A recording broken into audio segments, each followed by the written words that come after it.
الله الرحمن الرحيم نحمده ونصلي ونسلم على حبيبه الكريم الأمين العزيز الرؤوف الرحيم أما بعد فأعوذ بالله من الشيطان الرجيم بسم الله الرحمن الرحيم الشيطان يعدكم الفقر ويأمركم بالفحشاء والله يعدكم مغفرة منه وفضلا والله واسع عليم صدق الله العظيم. حصول برکت کے لیے درود شریف پڑھ لیجیے. اللهم صل على سيدنا وشفيعنا وحبيبنا مولانا محمد معدن الجود والكرم وعلى آله الكرام وابنه الكريم وآله وصحبه وبارك وسلم صلی اللہ تعالی علیہ وسلم. سورہ بقرہ آیت نمبر 268 کا درس ہونے جا رہا ہے. اللہ سبحانہ فرماتا ہے الشیطان یعدکم الفقر. شیطان تمہیں وسوسہ دے گا کہ تم اگر خرچ کرو گے تو غریب بن جاؤ گے. اس سے پہلے کی گفتگو صرف اسی پر ہے، خرچ کرنے پر. ان کی مثال کیا ہے؟ دکھاوے اور ریاکاری سے دور ہو کر خرچ جو کرتے ہیں ان کی شان کیا ہے؟ ریاکاری کے لیے جو خرچ کرتے ہیں ان کی شان کیا ہے؟ اللہ پاک نے کہا تھا اگر تم طیب اور پاکیزہ دو گے تو تم گمان بھی نہیں کر سکتے کہ ہم کتنا دیں گے. لیکن اگر تم گھٹیا مال دو گے تو اس کا ارادہ بھی نہیں کرنا. یہ رحمان کا کہنا تھا. لیکن شیطان کہتا ہے آ کر ارے یار ابھی تو بارش ہو رہی ہے، ابھی مت دو، کل دینا، پرسوں دینا، یا پھر ارے وہ دے دو نا پیسہ، گھٹیا دے دو نا، وہ دے دو نا، کام کرنا ہے، آپ کیا کرنا ہے، تو غریب ہے، کوئی مالدار ہے، جو بھی دیے تو لے لیتا.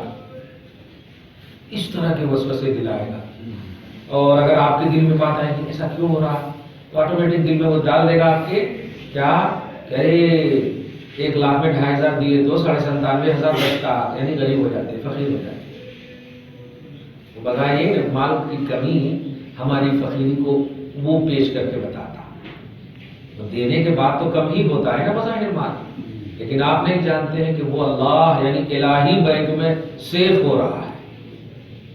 الحمدللہ جہاں کسی بھی طرح سے بینکنگ کا مسئلہ رکتا ہی نہیں، بڑھتا ہی چلا جاتا ہے. کتنا گنا بڑھے گا پتہ نہیں.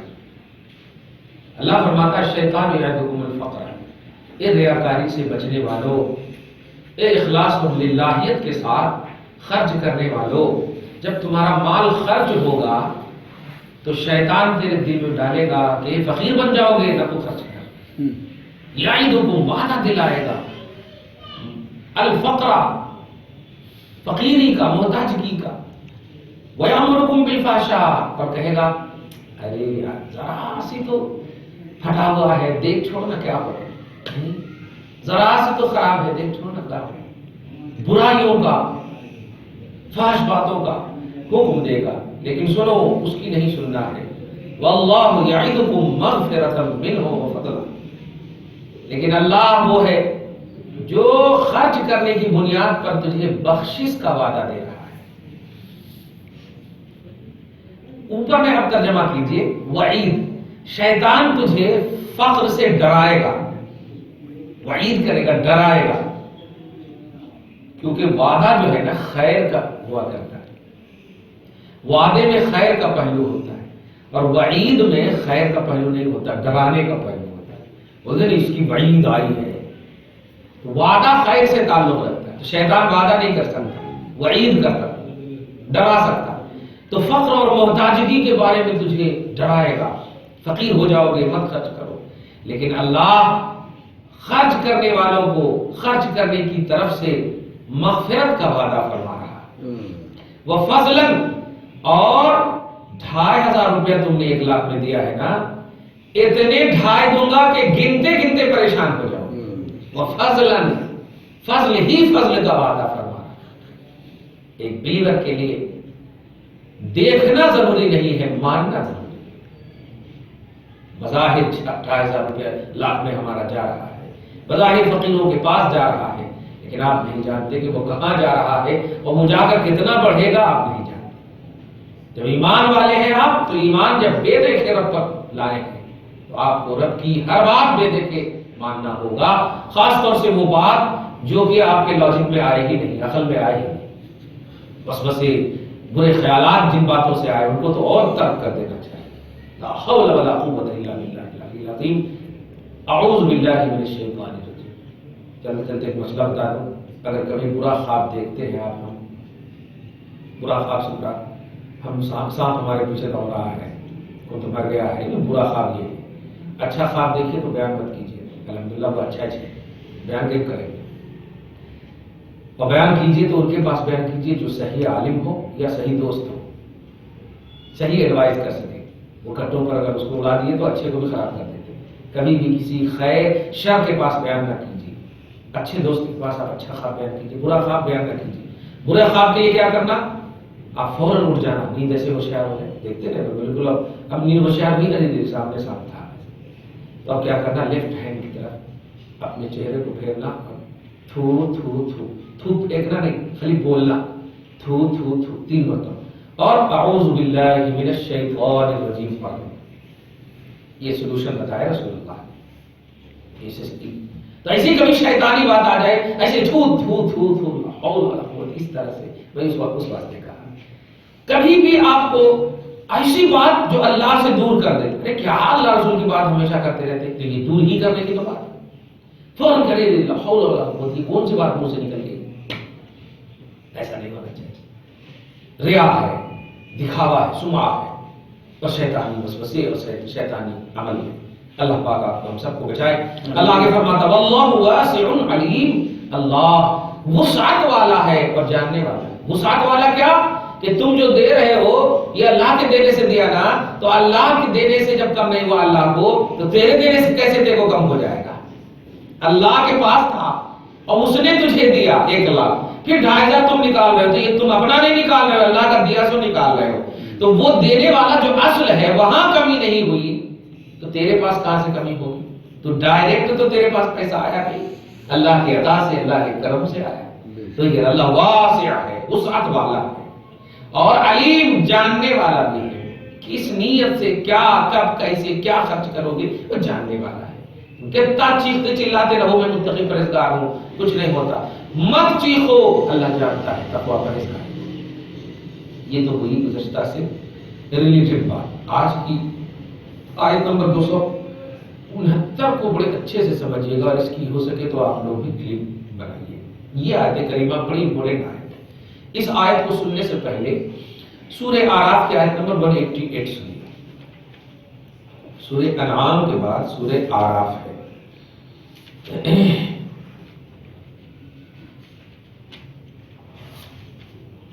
188 دھیان دیں، اللہ سبحانہ فرماتا ہے قل لا املک لنفسی نفعا ولا ضرا، اے حبیب مکرم آپ کہیے کہ میں اپنی جان کا نہ نفع اور نہ نقصان کے اعتبار سے مالک ہوں۔ زبان میں یعنی میں خود کا بھی کچھ نہیں کر سکتا تو تیرا کیا کروں، یہ زبان میں مالک نہیں ہوں، اور مڑ کر دو میں مجبور ہوں۔ میں بھی نگیٹو انداز میں سمجھا، الا ما شاء اللہ، مگر اتنا جتنا اللہ چاہا۔ جواب اسی میں ہے، اگر آپ دماغ حاضر ہیں، میں نفع نقصان کا مالک نہیں، مگر اتنا جتنا اللہ چاہا۔ جو اللہ جتنا چاہا یہ کتنا تو کر ہی نہیں سکتے آپ، اللہ چاہا، اللہ کی چاہت کی کوانٹٹی ہو ہی نہیں سکتے۔ تو اسی میں جواب دیکھیے، کتنا اللہ چاہا، سب سے زیادہ اللہ چاہا، ہو گیا۔ سب سے زیادہ رسول پاک کو چاہا اللہ پاک نے، تو ہو گیا ایک۔ اصل اس پر ہم کو بحث کم کریں۔ دوسری پر لو كنت اعلم الغیب، اگر میں غیب جان لیا ہوتا، یہ بات پورے نیٹ پر بھی عام ہے، آپ لوگوں سے تو ہمیشہ ڈسکس ہوتی ہے آیت کریمہ میں۔ اگر میں غیب جان لیا ہوتا، لستکثرت من الخیر، تو میں خیر بہت جمع کر لیا ہوتا، دھیان دیں، وما مسنی السوء، اور مجھے دکھ نہ ملتی، تکلیف نہ پہنچتی، ان انا الا نذیر، میں تو صرف جہنم سے ڈرانے کے لیے آیا ہوں، جنت کی خوشخبری دینے آیا ہوں ان لوگوں کو جو ایمان رکھتے ہیں۔ یہ آیت نمبر 188، صرف فہرست ایک لفظ، لو کنت اعلم الغیب، اگر میں غیب جان لیا ہوتا۔ تو اسی سے نگیٹو تصور یہ امت کو دیا جا رہا ہے کہ رسول پاک کو یہ قطعی یقینی طور پر علم غیب ہوتا تو رسول کو ایسا نہیں کہا جاتا، اگر نہیں کہا جاتا، کیونکہ علم ہونے کے بعد اگر نہیں ہوتا۔ جب آپ کو سبق یاد ہو جائے تو آپ نہیں بولیں گے کہ اگر میں سبق یاد کر لیا ہوتا، ایسا نہیں بولیں گے۔ تحقیق کے مجھے سبق یاد ہو گیا، یہ بولیں گے، تحقیق یقینی۔ تو اس آیت کریمہ میں اگر میں غیب جان لیا ہوتا، اس لفظ سے مغالطہ دیا جا رہا ہے۔ کیسے؟ آگے نہیں بتایا جا رہا، کیونکہ اگر مگر کا لفظ جو ہے انکمپلیٹ کو بتاتا، یقین کے خلاف کو بتاتا، تو رسول پاک کو گویا علم غیب نہیں ہے، یہ اصل کہا گیا۔ لیکن اسی میں دیکھیے، لستکثرت من الخیر، اگر میں غیب جان لیا ہوتا تو خیر جمع کر لیا ہوتا، خیر کثیر جمع کر لیا ہوتا۔ جملے پہ غور کیجیے، ایک دم چھوٹی سی مثال دیتا ہوں، اگر سورج نکلے گا تو دن موجود ہوگا، کیا مطلب ہے اس کا؟ سورج نہیں نکلے گا تو دن بھی موجود نہیں، یہ آٹومیٹک مطلب یہی ہے، ایک دم ہے، آسان ہے، ایک دم سینس ہے۔ ایسے ہی اگر میں غیب جان لیا ہوتا تو خیر کثیر جمع کر لیا ہوتا۔ اب آٹومیٹک کیا؟ اگر آپ کہتے ہو کہ غیب نہیں جانتے ہیں تو آپ کو ماننا ہوگا کہ خیر کثیر بھی نبی کے پاس نہیں ہے۔ توجہ دے رہے ہیں جملہ، یعنی غیب کی صرف نفی یہاں پر نہیں کرو، آپ ان کو ہی سمجھائیں، کیونکہ یہاں پر اگر کے بعد تو کا بھی لفظ آتا ہے۔ دن موجود ہوگا اسی وقت جب موجود ہوگا، جب سورج نکلے گا، ایک دم آسان ہے۔ تو اگر میں غیب جان لیا ہوتا تو خیر کثیر جمع کر لیا ہوتا۔ اب آپ جب محسوس کر لیے تو جو لوگ اس آیت کریمہ سے علم غیب کی نفی کرتے ہیں انہی سے آپ کہیے کہ یہاں پر علم غیب، اگر غیب جان لیا ہوتا، دی اینڈ آیت نہیں ہے، تو بھی پڑھیے نا آگے، خیر کثیر جمع کر لیا ہوتا۔ اب کہہ رہے ہیں آپ کے غیب نہیں ہے تو آپ کو ماننا ہوگا کہ نبی کے پاس خیر کثیر بھی نہیں ہے۔ آٹومیٹک بات ہے، ایک دم آسان بات ہے۔ اگر میں غیب جان لیا ہوتا تو خیر کثیر جمع کرتا، اگر سورج نکلے گا تو دن موجود ہوگا۔ اب آٹومیٹک سمجھتے چلے جائیے، غیب نہیں جانتا ہو خیر کثیر جمع نہیں، سورج نہیں نکلا ہے دن موجود نہیں۔ تو اگر میں یہ ہوتا کہ اگر فرسٹ سینٹینس پوزیٹو ہے تو اس کے بعد والا بھی وہی ہوتا، اور اگر نیگیٹو ہے تو بعد والا بھی، یعنی دونوں کی نفی ہوتی یا دونوں کا اثبات ہوتا، دونوں ثابت ہوتا یا دونوں ثابت نہیں ہوتا، ایک دم ثابت۔ سورج نکلا تو دونوں کی نفی ہوتی۔ تو اگر علم غیب کی نفی یہاں پر ہو رہی ہے تو خیر کثیر کی بھی نفی ہوگی، ایک دم آسان ہے، خیر کثیر کی بھی نفی ہوگی۔ جب یہ آیت کریمہ آپ سمجھ گئے تو اب آپ کو یہ دیکھنا ہے کہ علم غیب کا انکار اس آیت میں نہیں ہے۔ علم غیب کا انکار مانو گے تو خیر کثیر کا بھی انکار ماننا ہوگا، یعنی دو کا انکار یہاں پر ماننا ہوگا۔ ہم ابھی علم غیب کو ثابت نہیں کر رہے ہیں، دھیان دیجیے، ہم ابھی صرف یہ ثابت کر رہے ہیں کہ علم غیب کا انکار اس آیت میں نہیں ہے، بلکہ علم غیب کا انکار خیر کثیر کا انکار، خیر کثیر کا انکار علم غیب کا انکار، دو کا بھی انکار کرے تب جا کر یہ گرامر کے اعتبار سے قرآن کی آیت صحیح ہوگی۔ یہ بات نہیں ہے کہ لا اعلم الغیب، میں غیب نہیں جانتا، ایسا نہیں۔ لو کنتو، لو بولے تو اگر، لو مانے اگر میں غیب جان لیا ہوتا تو خیر کثیر جمع کر لیا ہوتا۔ یہ بات جب سمجھ گئے علمی طور پر، اب آئیے خیر کثیر کے حوالے سے، یہ آج کا جو درس ہے،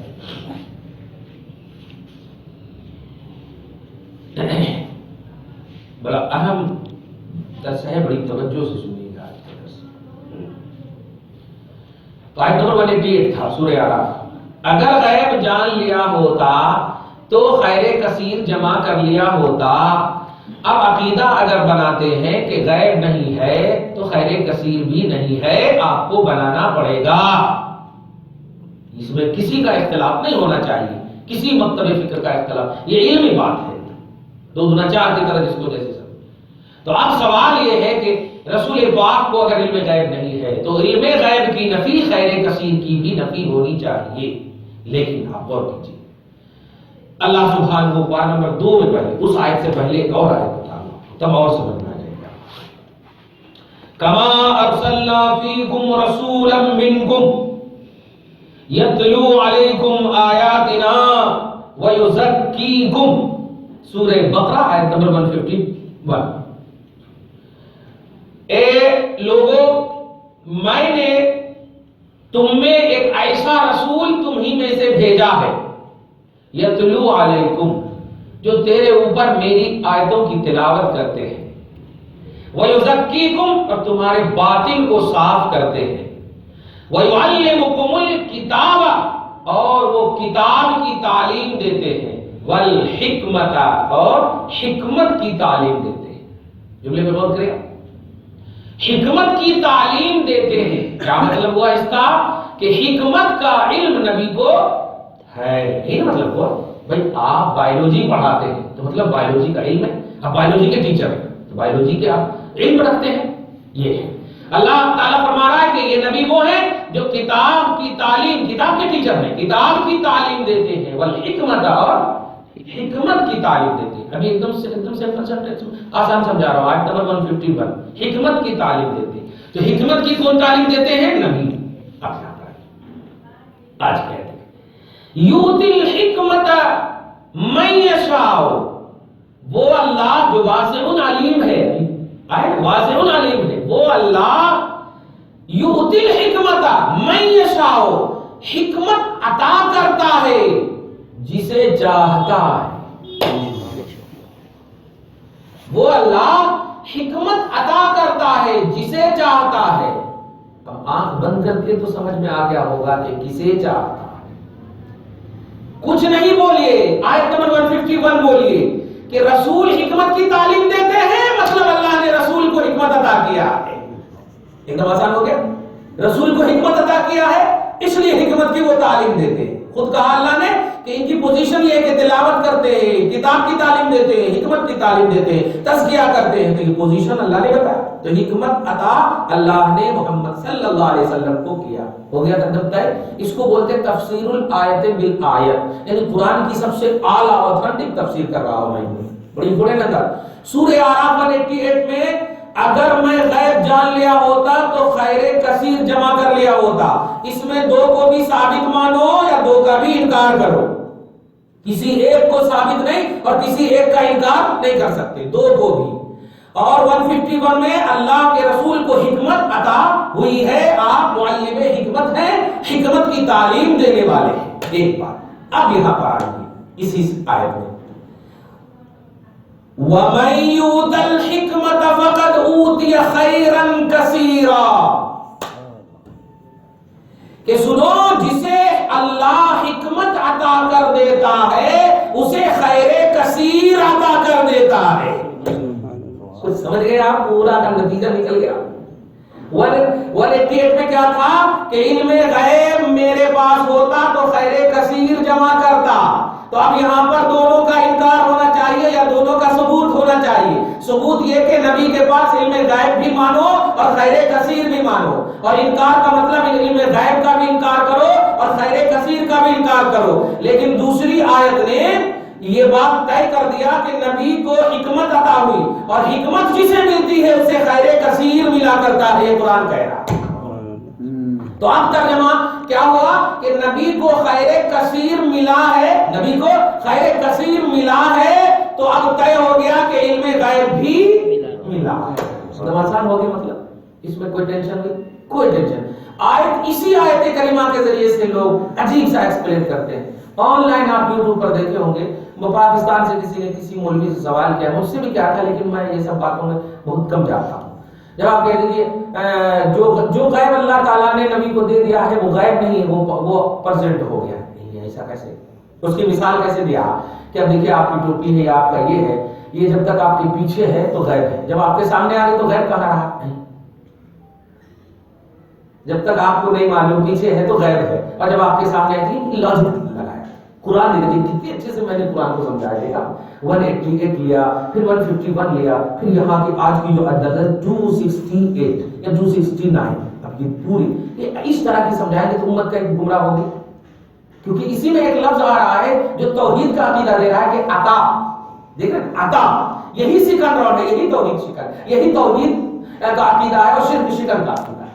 شرک کا خاتمہ یہ ہو جاتا کہ اللہ کا جو علم ہے وہ عطائی نہیں ہے اور نبی کا جو علم ہے عطائی. کتنا آسان ہے، کتنے آسانی سے. تو وہ کہتے ہیں کہ یہ جو چیز غائب تھی جب معلوم ہو گیا تو وہ غائب نہیں رہا، پرزینٹ ہو گیا، اور پرزینٹ کو غائب نہیں کہتے، لہذا نبی کو علم غائب نہیں ہے. تو سوال یہ ہے کہ اللہ تو اینی ٹائم ہر چیز کو جانتا، اس کے پاس تو کوئی بھی چیز غائب ہی نہیں ہونا چاہیے، لیکن پھر بھی اللہ فرما رہا عالم الغیب، اپنی شان بتا رہا غیب کا جاننے والا. تو غیب کے جاننے کے بعد اگر کوئی غیب نہ رہے تو پھر اللہ سے بھی یہ نفی ہو سکتی ہے نا. اللہ کو بھی کہنا چاہیے کہ اللہ کے پاس واقعی اللہ تو علیم بذات الصدور ہے، اللہ تو بصیر ہے، وہ اینی ٹائم سب کچھ کو دیکھتا ہے، ہر علم اس کے پاس پرزینٹ ہے، اینی ٹائم سب کچھ کو جانتا ہے. پھر بھی اپنی شان بتا عالم الغیب والشہادہ، وہ غیب کا بھی جاننے والا ہے. تو جو غیب ہوتا ہے وہ غیب ہی ہوتا ہے. رومال غیب تھا، حاضر ہونے کی وجہ سے رومال رومال ہی رہتا ہے. دھیان دیجیے، رومال کی حقیقت نہیں بدلتی. ایسے ہی جو چیز غیب ہوتی وہ غیب ہی ہوتی، اگرچہ وہ پرزینٹ ہو جاتی لیکن غیب ہی ہوتی. تو نبی کو علم غیب ہے، کسی چیز کو دیکھتے ہوئے غیب خود کانسیپٹ ہے، وہ غیب کی حقیقت نہیں بدلتی. آپ جو ہے غیب تھے، آپ آ گئے تو غیب تھے، آپ بھی آئے ہیں، کوئی اور نہیں آئے، آپ بھی آئے ہیں. ایسا نہیں کہ ابھی پرزینٹ ہے تو غیب نہیں تھے، ایسا نہیں ہے، آپ غیب آپ بھی تھے. سمجھ رہے نا؟ تو جو لوگ اس طرح کی حرکتیں کر رہے ہیں ان سے باخبر ہے. توحید کا جو کانسیپٹ ہے سمجھنے کی کوشش کرنا چاہیے. نہیں سمجھ میں آئے تو اپنے سے پہلے سمجھے، اپنے کمفرٹیبل ہو، اور علم غیب کا کسی بھی زاویے سے انکار اس لیے نہیں کیجیے آپ کہ اللہ پاک نے نبی کو اس لیے بھی غیب عطا کیا کہ اگر غیب عطا نہ ہوتی تو اللہ کا پتہ کیسے ملتا آپ کو بتائیے. کیونکہ اللہ پاک نے کسی کو بھی اپنی ذات نہیں دکھایا، پھر بھی آپ کہتے ہو اشہدو، میں گواہی دیتا ہوں. اشہدو کلمہ شہادت پڑھتے نا، میں گواہی دیتا ہوں، جبکہ گواہی کے لیے ضروری ہے کہ جس کی گواہی دے اس کے سامنے آپ پرزینٹ ہو. میں گواہی دیتا ہوں، عدالت میں جا کر آپ بول دیجئے کہ یہ ایکسیڈنٹ کیا ہے تو آپ دیکھے ہوں گے تب نا، گھر میں بیٹھے رہیں گے کہاں سے گواہی دیں گے؟ نہیں معتبر ہوگی. تو آپ جس کی گواہی دے رہے ہیں ضروری ہے کہ جس کی گواہی دے رہے ہیں وہ اس کو آپ دیکھیں. لیکن آپ نے خدا کو نہیں دیکھا، توجہ دی، خدا کو نہیں دیکھا، کسی نے ذات خدا کو نہیں دیکھا. معراج میں اللہ نے حبیب کو بلا کر اپنی ذات کو دکھوایا اور اس دیکھے ہوئے پر نبی کے ذریعے سے آپ کو کہا بھروسہ کر لینا، یہ حبیب کہہ رہے ہیں کہ اللہ ایک ہے. تو ہماری شہادت علی شہادت اس کو بولتے، حضور کی شہادت پر اعتماد کر کے شہادت ہے، حضور کی شہادت پر. یعنی اللہ پاک نے تو سب سے جو غیب تھا، اللہ پاک کی ذات پاک سب سے غیب تھی، وہ غیب اللہ پاک اپنے آپ کو نہ چھپایا، خدا نہ چھپا، خدائی کیا چھپے گی آپ بتائیے. اسی کو کہا گیا کہ آپ ایک چھوٹی سی مثال لیجیے. میں ہمیشہ ایک مثال دیتا ہوں کہ جو جس وارڈ کا مالک ہوتا ہے، ایک کونسلر کی مثال لیں گے، اس کا پورا علم، پورا نالج ہوا کرتا ہے اس کو کہ ہمارے وارڈ میں کتنے ووٹ ہیں، کتنے کیا ہے کیسے. رسول پاک ساری کائنات کے رسول ہیں، سارے جہان کے رسول ہیں. تو آپ کے احاطہ علم رسالت میں سارے جہان کا علم اس لیے بھی ضروری ہے تاکہ ہر جہان میں آپ کا پیغام پہنچ سکے. ہمارے پاس آپ کا خط ہو، ہم آپ کا ایڈریس نہ جانے تو ہم آپ کو دے پائیں گے؟ نہیں دے پائیں گے. تو آپ کا ایڈریس معلوم ہونا ضروری ہے. تو نبی سارے ایڈریس کے ساتھ آنا ضروری ہے کیونکہ وہ ساروں کے لیے پیغام کرتا، ساروں کے لیے. وما ارسلناک الا رحمۃ للعالمین. تو یہ تو ہمارا اسٹیٹس آف ایمان ہے یار کہ اس کو اگر ہم جتنا محسوس کریں گے اتنی ہی عظمت بڑھنی چاہیے. لہذا اس آیت کریمہ کے ذریعے سے جو علم غیب کا انکار نہایت جہالت ہے، نہایت ہی احمقانہ بات ہے، نہایت ہی بے وقوفی ہے. لو کنت اعلم الغیب، 'کنت اعلم الغیب' نہیں ہے کہ رسول یہ نہیں کہہ رہے ہیں کہ میں غیب جانتا ہوں، 'کنت اعلم الغیب' نہیں ہے کہ میں غیب جانتا ہوں. 'کنت اعلم الغیب' نہیں ہے کہ رسول یہ نہیں کہہ رہے ہیں کہ میں غیب جانتا ہوں. 'کنت اعلم الغیب' نہیں ہے کہ اللہ کے رسول فرمائے اگر میں غیب جان لیا ہوتا تو خیر کثیر جمع کر لیا ہوتا. اب یہاں ایسے قسم کے سینٹینس میں دونوں کی نفی ہوتی ہے یا دونوں کا ثبوت ہوتا ہے؟ اب یہاں پر دونوں کی نفی کرو گے تو غیب کے نفی کے ساتھ ساتھ خیر کثیر کی بھی نفی. لیکن دوسری آیت رو گئی آپ کو، خبردار اللہ اس کے ساتھ جس کو اللہ حکمت عطا کرتا ہے اسے خیر کثیر عطا کرتا ہے، اور رسول پاک کو اللہ نے حکمت عطا کی ہے. اللہ کے رسول کے حکمت عطا کیے جانے کی بنیاد پر قرآن نے فیصلہ کر دیا کہ خیر کثیر بھی ان کے پاس ہے. طے ہو گیا کہ اگر میں غیب جانتا مطلب میں غیب جانتا ہوں، کیوں؟ اس لیے کہ خیر کثیر میرے پاس ہے. یہ تو تفسیر الآیت بالآیت نہیں. اور ایک دوسری آیت انا اعطینا کل کوثر، اس آیت میں بھی آپ دیکھیں بے شک اللہ فرماتا ہے ہم نے آپ کو خیر کثیر عطا کیا ہے، کوثر عطا کیا، کثرت کوثر عطا کیا ہے، خیر کثیر عطا کیا ہے. تب تو مطالبہ کرا فصلی لربک، حبیب اپنے رب کے لیے جھک جائیے، کیونکہ جس کو جب مل جاتی ہے کوئی نوازش خدا تو وہ شکریہ میں جھک جاتا ہے. تو ہم نے آپ کو خیر کثیر عطا. تو غرضے کے علم غیب کا انکار نبی کے لیے خیر کثیر کا انکار ہے، اور خیر کثیر کا ثبوت کئی آیتوں میں ہے. لہذا علم غیب کا انکار ہرگز نہیں ہو سکتا. دعا ہے پروردگار عالم آپ کو ہم سب کو سچا عقیدہ نصیب فرمائے، سچی محبت نصیب فرمائے، توحید و رسالت پر گامزن رکھے. ہم سب کے آل اولاد میں، ہم سب کی نسلوں میں حسن عقیدہ اور حسن ادب و احترام جاری و ساری فرمائے. ہم سب کے بڑوں کو عزت و وقار کا جینا نصیب فرمائے. ہم سب کی خواہشوں کی تکمیل فرمائے. ہم سب کے ماں باپ، ہم سب کے بڑے اور بزرگوں کی بخشش فرمائے. جو چھوٹے ہیں انہیں صحت کاملہ عاجلہ نصیب فرمائے. گھر بار میں ماں اور بہنوں کی عزت و آبرو کی حفاظت فرمائے. جو ان کی تمنا ہے پوری فرمائے. وصلی اللہ تعالی علی خیر خلقہ محمد وآلہ وصحبہ اجمعین برحمتک یا ارحم الراحمین.